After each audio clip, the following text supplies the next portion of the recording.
سلامونه احترامات مې قبول کړئ.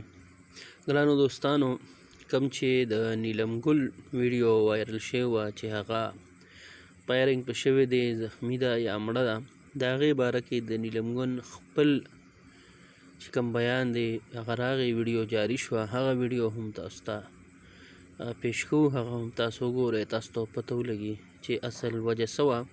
خو نیلم ګل په خپل ویډیو کې وویل چې ما د ډاکټر نه دوايانې راواغستې، هغه دوايانې باندې ما ټایم نه و کتلی، په هغې ایکسپایري اوړېدلې وه.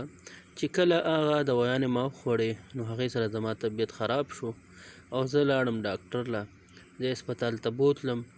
هغې ما ته 2-3 ځله د معدې واش وکړو او دوايانې یې راته وکړې، ټریټمنټ یې راته وکړو چې د هغې نه پس زه ښه شوم.